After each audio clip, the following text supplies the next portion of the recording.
Hello, everyone, and welcome back to the PTP. I know y'all heard our voices in a minute, but in case y'all forgot, my name's KJ. And my name's Bryson. Welcome back to the PTP. Yes, Glad to have y'all back with us. Mm-hmm. We know we taking a little break. You know, a lot of stuff's happened in the last couple of weeks, so we weren't able to make any content for y'all. But now we're back, and we got a lot of stuff to talk about today, all right? Yes, so first, the big news. Actually, breaking news. There's first breaking news. Yeah, this just happened at least like an hour ago. This literally just happened. Baker Mayfield just got traded to the Panthers for a 5th-round pick. Bryson, your thoughts? Man, first of all, they just traded him away for a bag of chips. Apparently, the Browns are all in on Deshaun Watson. However, that happens in that situation, where I think Jacoby Brissett's gonna end up starting at least this season because Deshaun still got that legal trouble, as you know, and I think Deshaun Watson's gonna end up being the ultimate starting quarterback if he does get over all the allegations and his suspension too. Oh yeah, you also gotta keep in mind that because now his suspension might be even longer than one season, according to some NFL execs. So waiting to see how that plays out. But a quick question though before we get into our first topic: what does that mean for the Panthers? Baker Mayfield as their quarterback I mean, it's better than Sam Darnold. Like Sam Darnold's actually garbage, but. Baker, you know, he's struggled, you know, what'd you say, 17 touchdowns, 13 receptions. In 14 games last season. Yeah, that's just not it. Yeah. So he's going to have to step his game up. Mm-hmm. I mean, he's going to have McCaffrey around him, Robbie Anderson, David Moore. That's if CMC could stay healthy. CMC's got to stay healthy. He's got to stay healthy now. You know what they say, you can't spell Christian without IR. All right, yeah. So we're looking to see how that plays out, how Baker will fit in, and ultimately, really, how the Browns situation is going to end up. So, but now we're going to transition into our first topic.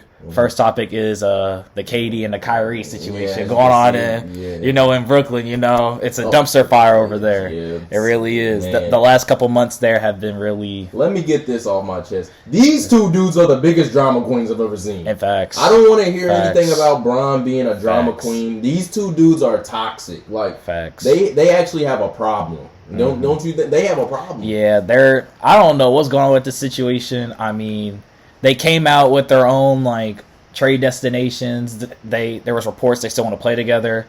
Now it's like they don't want to get traded anymore. It doesn't look like nobody's gonna have the best package to trade them.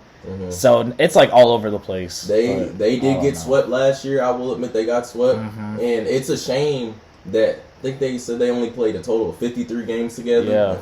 Yeah, that's ridiculous. They got, by the way, guys, if y'all didn't know, they declared that they wanted to play together at the Nets 3 years ago, and they played 53 games. And there's 82 games in each season. and they had James Harden for half of those games. Like what do you want me to do? You talk about Bron always.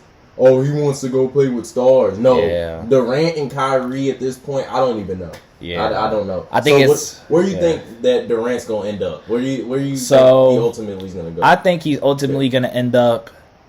I'd say either the Suns or the Warriors. Okay. So the Suns is kind of self-explanatory. He wants to play with more superstars. You saw that the Nets aren't going to trade unless they get Devin Booker, though. Yeah, that is true, which is why I probably would put Warriors above the Suns. You know how sick. I'd be. Yeah. I'd be so the sick. NBA world is hoping and praying that does not happen again. Let's not do that. We do not need LeBron James to solo the Warriors again. That's deja vu right there. And that's not. Honestly, on LeBron's side, now that you bring him up, I do think Kyrie's going to end up in LA. I agree with that. Yeah, he's claimed on many occasions he's trying to force his way back to LA, and that would be great to see. Yeah, now that would be great to see. The assets they probably have to give up.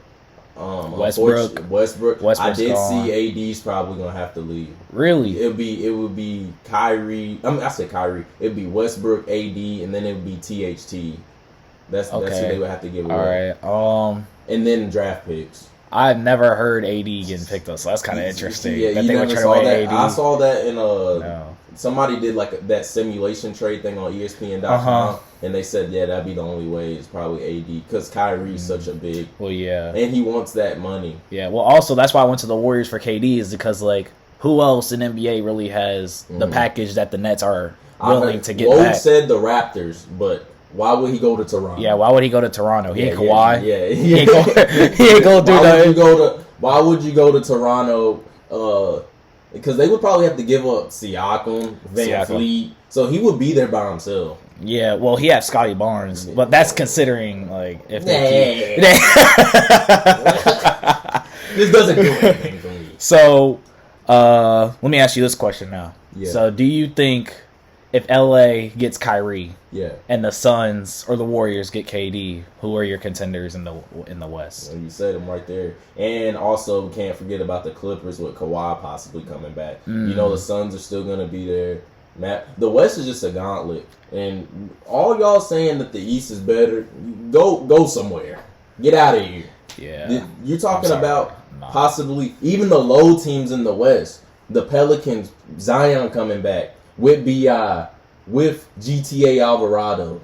Like, the Pelicans are going to be back. And then who else? You got the Mavericks, of course. With the Mavericks. And they're building their roster up slowly. You got the Mavericks. You got, who else? Who else is on the come up?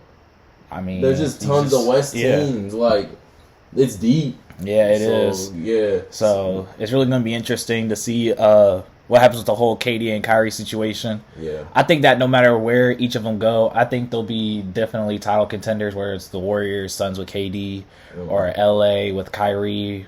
I don't know which LA. I've heard the Clippers and the Lakers, so I don't really know it's each one.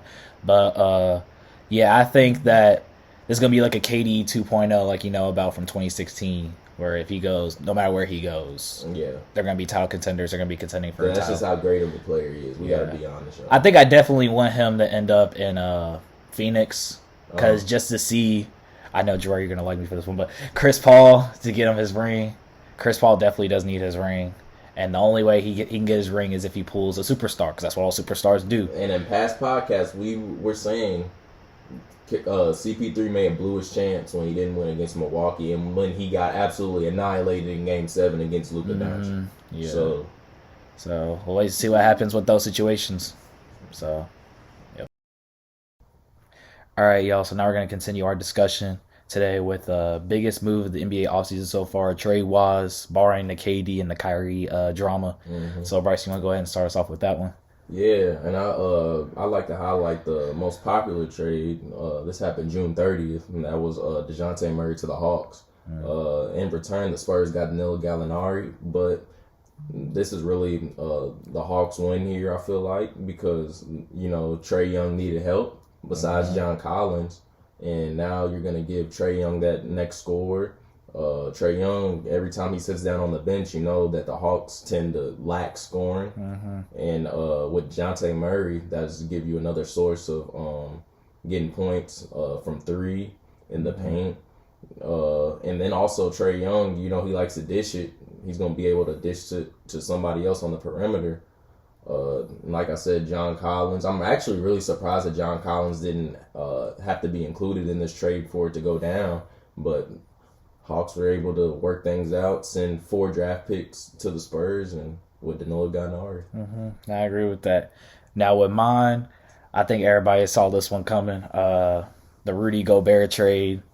That trade was completely absurd on the Timberwolves' part. You got Rudy for 9 players. Is he really worth that much, Minnesota? I don't know. I mean, I get y'all needed a paint presence. I get y'all needed somebody to complement Cat's offensive skills with someone in the paint that could really protect the rim, you know, get rebounds, really do his job, guard the paint. And you got Rudy Gobert, but that was a good pickup. But I don't know if I would have traded away all these assets for him. They got the T-Wolves Twin Towers. That's what I've been saying. Hey, they got them, but they lost half of their bench. They did. They're idiots. They're actually idiots. They lost a good amount of their bench. And so, I mean, but I'm going to go with the good trade. Though I'm also saying good trade, but that was a bad trade. So the good trade, I'm going to say, is definitely the Malcolm Brogdon trade. Where the Celtics acquired Malcolm Brogdon for a couple of players and a pick. And I think that was a good trade for really both teams, because the Pacers really got some pretty good, valuable players. And then they also got a top 12 pick in next year's draft, which is really kind of a steal for Malcolm Brogdon, if you ask me. Yeah. And then the Celtics got Malcolm Brogdon which they really needed. Other than Tatum and Brown, they really needed kind of a third scorer and a ball handler. The one who doesn't turn the ball over every time.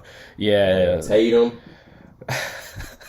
And then Tatum. Al Horford. I mean, Al Horford is too old to be carrying y'all in the playoffs. I mean, oh my god. So I think Malcolm Brogdon is really going to come and make an immediate impact right on the Celtics, and I think he'll bring them right back to where they was. I don't think he'll bring them back to the finals. That's still, we have to wait and see. Yeah. Because everybody else in the East is still kind of reloading too.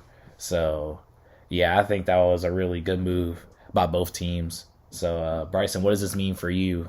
For the Hawks. What does it mean for the Hawks? You see, they were in that play-in tournament game. They made it to the playoffs. They went out sad against Miami, but that was the 1 seed. So I feel like this will move them up maybe in the playoff standings from where they were last year. Instead of like having to sneak into the 8 seed, they'll likely be like a 6 or 5. I can see adding DeJounte Murray. I'm not going to say that's going to be like franchise changing. Because he's just a scorer at the end of the day. He's not like any franchise player, but I feel like it will allow them to be like 5, 6, or 7, where 7 will put you in the play-in, but I feel like they'll end up being a 7 seed anyways. So yeah, that's what I think. Yeah, I'd say with this stuff, the Celtics are still like a top tier team in the East, and they could definitely contend for one of the top teams in the league. Barring what happens in the West, but. Also, I think with the Gobert trade is interesting to me just because of what the Jazz got back for Rudy Gobert. Man. And barring what happens with the whole Donovan Mitchell situation, because there's some tension that he doesn't want to stay in Utah. He wants to go win somewhere else. So that's really interesting to me. Maybe this could convince him to stay, give Donovan a second chance to think about it, and maybe not ultimately leave and just keep trusting the process. Because if the spider goes, Utah, you're done. Yeah, it's kind of a wrap. Utah, you're done. Yeah, but I don't know where Donovan would really go. I mean, do you have any teams that you would watch for? Miami, that's the only one that makes sense to you? I do. I think so. But I think in return, Utah they'll probably get like Lowry. They might probably get Bam. Oh yeah, Bam and Donovan, they wouldn't be able to, because Bam just got a contract, didn't he? Bam just did get a contract, and plus they were here in Louisville. They were working out together over the weekend, so maybe, hey, never know. Those schemes, man. And people are getting mad because they saw Kyrie and LeBron in that Maybach on the highway. Yep, I think that made KD feel some type of way. Oh yeah, speaking of schemes and stuff. Hey, yo, New York. Y'all just got Jalen Brunson, right? Oh, my God. Y'all gonna get punished for that because he was tampering. Y'all were tampering with him. First of all, 110? Why are you paying him $110 million? I don't care if he was tampering or not. $110 million? Jalen Brunson is a great player. He was great at Villanova, but he's not $110 mil good. He's not $110 mil good at all. And speaking on the topic of trades, considering what y'all did on draft night, y'all kind of deserve this. I'm not even gonna lie, because y'all really traded Kemba to the Pistons and y'all's draft pick to get a 2025 first round pick from the Bucks. Let me tell y'all's first mistake. Thinking Julius Randle was the next LeBron. That was y'all's first mistake. Who in the world did you think he was? Seriously, you thought one season of a triple-double machine because nobody knew how to stop him was it going to lead to longevity? And then, okay, RJ Barrett's great, but they both can't go right. They both can't use their right hand. They're dominant left and they can't go right. They can't. All you got to do is shield them off like that. Hey, keep in mind, man, Kemba wasn't doing nothing for y'all. Even though y'all really never gave him a chance, let's be honest. Y'all really never gave Kemba a chance. And that's the Knicks culture, to be actually garbage. Yeah. You haven't won a championship since 1973, and it's gonna be another 50 years. I think the problem with the Knicks is that they're trying to be like the Lakers, the Celtics. They're trying to win now, but literally the Celtics and the Lakers, they all went through, a short, dead period where they didn't do anything. And now look at them. The Lakers got LeBron, AD, Westbrook, Kyrie maybe. And then the Celtics are back in the finals. And both have 17 chips. So. Exactly. So, I mean, the Knicks just need to learn to take their time. Like, they're doing too much. Y'all are literally doing too much. Y'all need to take y'all's time. Take a couple years off, rebuild. The thing y'all had with Porzingis, it was going until y'all blew that up. Literally blew it up. I'm going to let y'all know y'all have a lot of losing in y'all's future if you think Jalen Brunson's the answer. That's all I'm saying. Yeah. Just I want y'all to picture Jalen Brunson, like, in a big moment, and, like, Giannis is right there. You know what Giannis would do to him?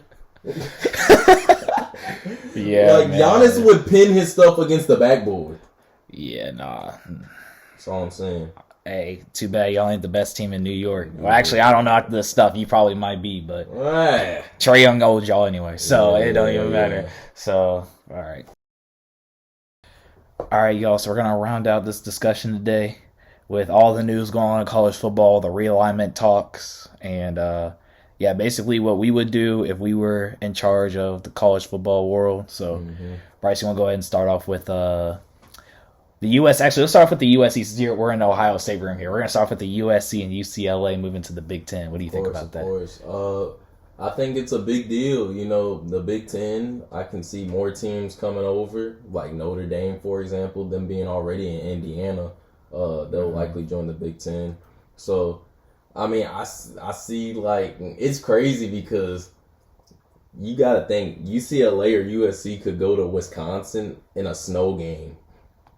How would they respond? Like, just questions like that. How would they respond? Recruiting obviously is going to be impacted because California kids can now play in the Big Ten, which it actually might unfortunately take away from Ohio State's recruiting from California because that's what C.J. Stroud and Bryce Young, they were saying. They were saying they went to Alabama. Bryce Young went to Alabama and C.J. Stroud went to Ohio State because they knew, like, Pac-12 crowds aren't as exciting as the crowds over here in the East. Now that they're going to be able to get time to play here, we're going to see. Yeah. Well, I think since you mentioned Notre Dame, you think Notre Dame's going to move to the Big Ten? Yeah, just because Purdue's already in Indiana. You got IU as well.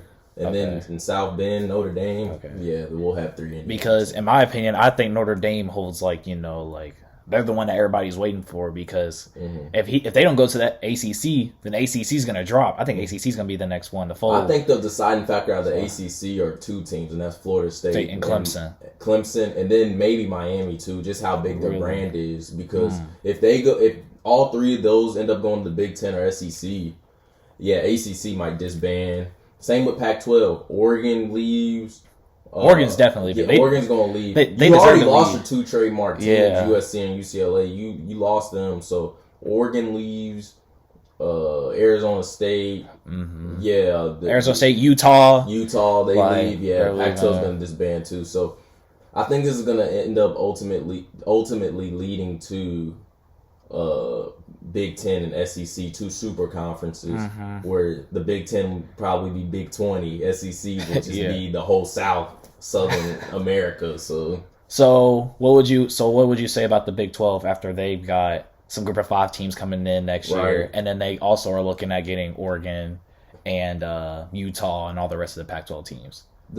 When I mentioned super conferences, another possibility that I've been reading and that I've seen is that the ACC could possibly team up with the Big 12 to become like a big super conference, and the winner of each conference will play each other in whatever that is conference championship. So the winner of the Big 12 and the winner of the ACC will play each other.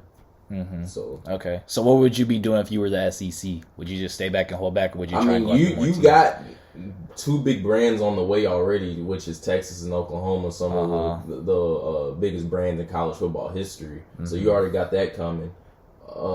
Would you go out? Let me ask you this: would you go out and get preferably Clemson or Florida State from ACC? I would, because then you could have scenarios like who's the real Death Valley, Clemson or LSU. You could have them playing, or Florida State's already in the South, so Miami's already in the South. So like I said, you potentially put more rivalries in Florida, like Florida, the whole state of Florida. Yeah. So That, and then what else I was gonna say? Oh yeah, as far as the SEC is concerned, like realignment. Obviously, with Texas and Oklahoma coming, you're gonna have to take 2 SEC teams from the SEC West, since Oklahoma and Texas geographically are already in the West, and move them to the East. So I say that probably, I hate to say it, Bama might get moved to the SEC East. As scary as that might sound, just because they're geographically the most eastern team in the SEC West. Yeah. Or there are reports coming out that they're going to do a realignment themselves and do it by divisions. So what would you think about that? Like 4 divisions? Yes, like 4 divisions. Ooh, that would be a good idea. So, yeah, so possibly like 4 teams per division. What do you think about that? So, like say if there was a group like OU, Texas, and Arkansas, and A&M. Yeah, and A&M. Okay, I like that. About that. I like that. And it adds competitive nature to the SEC if there already isn't. And obviously in the SEC West, that's probably the most competitive division in all of college football. But yeah, I like that. As far as the SEC East is concerned, I don't know how keen I would be on possibly a Kentucky, Vanderbilt. Who else would be in that division? Kentucky, Vanderbilt, Georgia, Missouri. That would be the weakest division. Oh my God, that'd be the weakest division. So yeah. By the way, I have a Kentucky shirt on. I'm not By the way, I know I have a Kentucky shirt on. I'm gonna be attending there in the fall. I'm transferring from my previous college, which is Eastern Kentucky. So yeah, I'm not a Kentucky fan. Oh yeah, they're just about to give me my education. Yeah. Also, disclaimer: I'm not a Nets fan. You know, I'm definitely not a Nets fan. Nah, I'm a worse fan. I'm a Thunder fan. Yeah. So you know, but when it comes to realignment, I'm all for it personally. I know a lot of people aren't. Yeah, that might be a really unpopular opinion right now because a lot of people are like, and I get it, and I get it because the people's argument for against realignment is basically because it's taking away college football traditions and rivalries. I disagree because what the main argument is at the end of the season? There's not enough parity in the college football playoff. You put these big teams together in the conference, it's gonna eat each other. Like it's gonna eliminate each other already. So you won't have the constant State, Alabama, Georgia, Clemson playoff. You in Oklahoma, you won't have that all the time because they're gonna play each other during the season. And like everybody says, all the execs say, at the end of the day, college football is a business. Yeah. So it's really not up to it's up to the execs, obviously, but it's also up to the people that work at the school that are in charge of scheduling and all the other stuff. So they should be the ones really y'all should be worrying about because it's really up to them because conferences have already said to each other that they're going to, trying to keep the rivalries intact because they're going to do a schedule where it's 9 conference games and then the rest are non-conference and those will be traditional rivalry games outside of the conference. So it's really up to what the conferences do and what the people at the school do that really maintain all of the traditional stuff we know and love about college football. And then also with these mega conferences, I like them just because, for me at least, the same old games you play every year in your conference against the same teams, it really doesn't after a certain time, it just really gets boring. So seeing OU and Texas go into the SEC to face, after all the talk saying they get owned by the SEC in the playoffs. Well, now we're going to see them every season. Yeah. So now it's OU and then you got USC or PUSC and then UCLA getting into the Big Ten and potentially more. And, we obviously the Rose Bowl game is against Pac-12 and Big Ten teams usually. And now we're going to be seeing that almost every weekend if the realignment keeps happening like this. So I think it's really exciting. I think I'm watching more of the Big 12 because the Big 12 are kind of in a tough spot because they've already set up. They're giving Group of 5 teams a chance, like Cincinnati, BYU. They're giving teams a chance to come play in the Power 5. And now that the Power 5 is slowly starting to disband, now it's going to become a mega conference. It's kind of really interesting to see what they're going to do. So are they just going to disband now, or are they going to keep their ground and then just become the best conference outside of the Power 2? Yeah, I think honestly it's just gonna be a big Group of 5 conference at the end of the day. It's gonna end up being like you said, the Power 2, and then the Big 12 is gonna be like just all the UCFs, the SMUs, like the basically American and all those combined, like Conference USA. All that. Yeah, but once again, the group of 5 is definitely getting disrespected. I feel bad for all them teams. And also, don't sleep on college basketball too, because this is basketball. Let's go. That's actually gonna be really good. That's gonna be tough. That's gonna be tough. That's gonna be tough. And I know y'all probably don't watch track and stuff. He's expert for all that. Yeah. So in track in the SEC, Texas is one of the fastest schools in the nation, best schools. So imagine them what we're about to see in the SEC with Texas running like in SEC meets against Arkansas, Florida. When Florida just won the national championship, if y'all didn't know. But yeah. So I'm excited to see that too. So this whole conference realignment thing is good for all sports. Yeah, I actually like that you mentioned basketball, because now you got the winningest basketball program going into the Big Ten. And then you got more teams coming in, depending on the whole realignment, from the Pac-12 and the ACC that could join maybe the SEC or the Big Ten. That's going to be a loaded like college basketball field. Man. Considering, all the Gonzagas out there and the, all those in the weak-ass WCC or whatever it's called. But, like, that's going to be really big for college basketball, too, if you really think about it, because now I think March Madness is definitely going to have a more meaning to it, because even though it kind of does take away in my opinion, kind of takes away conference championships postseason, because now you can just since everyone good is going to be in one conference, that's basically going to be it might be the most competitive conference title, but at the same time, I think March Madness is going to be more prepared. So I don't think it'd be more upset. Now that you mention it, the Big East, for example, in college basketball, none of them are football schools. So honestly, I think I could see college basketball maybe that's gonna be different for college basketball. Yeah, they might not go along with where football's going, honestly, because like you said, the WCC that would get affected because none of them have football teams either. So I don't think I can see possibly maybe all of college basketball falling through like football probably will, but a good majority. That would be crazy. That would be insane. That would be crazy. That would be insane. Yeah, but I don't know if it'll get back to what it once was. I missed it, the Big East days. The Big East days were really good. We had Louisville, Georgetown, Prime Syracuse, Villanova. And that's a curious point I have. Where's Louisville going to end up?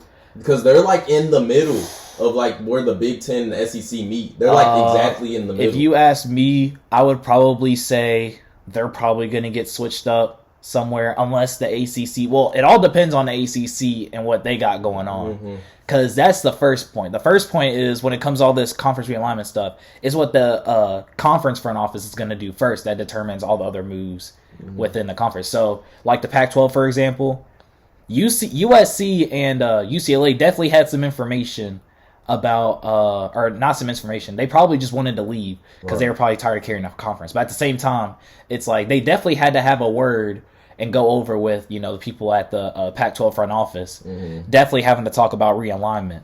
So something had to play a part in that, and I think that's coming up with the ACC. So they definitely got to wait to see what they're going to do with the Pac-12, like you said, maybe the Big 12. So it really all depends what happens there. But I think if some was bound to go down, I could see Louisville joining the...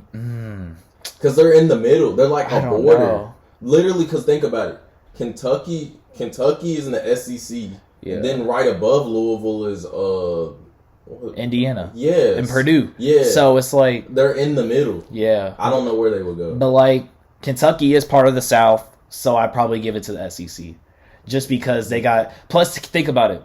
They got a really rich basketball program, an upcoming football program. They're good at baseball, which baseball is a really big SEC sport. Yeah, Big Ten sucks at baseball. Big Ten sucks at baseball, but the SEC is really big at baseball. Ole Miss just won it, and by the way, Oklahoma. Shout out to Oklahoma for runners up. But anyway, so baseball is a really rich sport in the SEC, and then we also got track and field also. So that'd be a really big ad, I think, for the SEC. But will they do it? I don't know. That's yet to be determined. But I think if I was the SEC and you wanted, to keep your southern reputation, you would probably go after Louisville. But they're probably not going to do that unless the ACC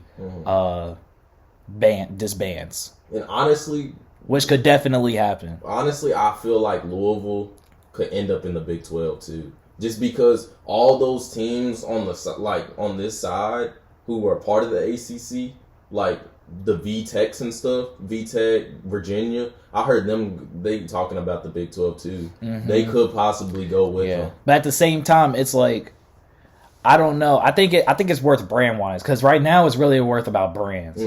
So like Clemson's definitely. I think if Clemson's got to go there. Clemson's definitely got it. If the first team that deserves to lead the ACC is Clemson. They've carried our conference for years. I'm being straight up. In college football, they've carried our conference for years. Duke basketball, they carried our conference in and there. And as much as I bash, Florida State is a prestigious and prestigious. Miami's prestigious. Yeah, so they would end up in that. North Carolina's prestigious, and they're on the come up in football too. So they definitely deserve to go to maybe an SEC slate. There's a lot of the ACC. I think has a better chance of being split up more than probably the Pac-12. There's not that really many brands in the Pac-12. I mean, now, are we really talking about a brand like Wake Forest? No, we're not. Wake Forest. Yeah, wait. I mean, the only reason I could see them going to an SEC is probably academic wise. That's really the only reason why I see them. They're one of the best academic schools in the country. But besides that, no, not even close. They'll be in the Big 12. Wake Forest will be in the Big 12. But I think it'd probably be Clemson's going to move to SEC. Florida State's going to move to SEC. Now that you mentioned Miami, I could definitely see them in SEC now. Yeah, just because geographically. Yeah, just to take control of the South, of Florida. And then I would throw us in there, but I'm not really confident on it. So I think that those three, and then the rest are probably just going to join the Big 12 or the Big 10. I could see, actually, now that I think about it, I could see Duke and North Carolina joining the Big 10.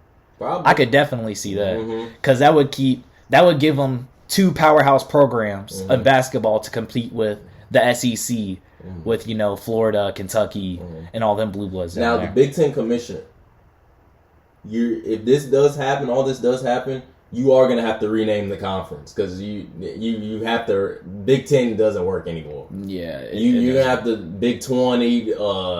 I don't know. The big conference, I don't know. Yeah, you gotta rename it, because the Big 10, that just doesn't make any sense. It doesn't make sense now. There's more than 10 teams in the conference. I still don't know why it's called the Big 10, because the Pac-10 went from the Pac-10 to the Pac-12. So let me ask you this: how do you feel as a Big 10 fan? How do you feel about Pac-12 teams and maybe potentially SEC teams? I mean, ACT teams coming into your conference. A lot of people disrespect our conference opponents, our strength of schedule when playoff comes around. So this just adds to the strength of schedule that we possibly could have, and I'm excited for it, honestly, because USC, with now having Lincoln Riley and even though he's a snake, but that adds competition to us. And then people will stop, I guess, disrespecting, saying, for example, the only game is this game right here every year for Ohio State, besides out of conference. So I'm excited for it, honestly. I would say for me, being a Louisville fan, we started off as a group of 5 team all throughout history. We've never really been in the Power 5, realm until 2014. Yeah. So it's really been hard for us to get our respect, and we recently just got it. But now we're about to move again, which could potentially, we're kind of used to that. So it's kind of going to be interesting to see y'all are just, what's going on Louisville's with that. Just in the middle. That's the bad thing, because Lexington, it's got its place in the SEC, but I don't think people really know where to put Louisville, in a conference, because they're just right there. Like I said, they're right there. But at the same time, you got to look at our brand. Yeah. So, we have a good enough brand, I think, personally, I think we have a good enough brand to go in the SEC. Everybody in the SEC has something to offer. We have basketball to offer, especially with Kenny Payne. We're starting to build that back up now after our 3-year dumpster fire. Because you think UK's main brand to be in the SEC is basketball? It's basketball, but now it's starting to become football. I'm not hearing that. I'm not hearing that. He goes to the school and doesn't even believe it. but it's like Vanderbilt and Missouri. Why is Missouri even in there? Yeah.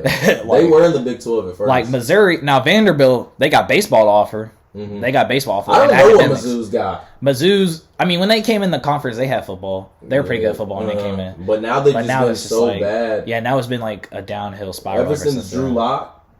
Yeah. And they were okay with Drew Lock, for real. They weren't even like that. Yeah. And then I'm trying to think of another team. Like Mississippi State. I mean, the Mississippis have fallen off. Yeah. Except Ole Miss is starting to come back. They did win the base. They won the College World Series. And then they've had some good years under Matt Corral and Lane Kiffin. Lane Kiffin's really brought that program back. And then people forget Dak Prescott in Mississippi State. Yeah. They were like number one in the nation. Yeah, they were number one in the nation. Mississippi, Ole Miss knocked off Alabama that year with Chad Kelly. Yeah. So I mean, everybody in SEC's got something to offer. Me personally, I think Louisville's got enough to offer going into that conference. But I wouldn't be mad if they joined the Big Ten. I don't know about joining the Big 12 just because the brands in there kind of really don't match Louisville. I mean, the really closest brand that would match them is probably like Cincinnati. I mean, if they join. But like that'd be kind of dope though to renew that rivalry with them. But at the same time, it's like I think our brand's too big, especially the way we're going. It's too big to be, going to like the Big 12, where I know we can like run that conference if we really wanted to.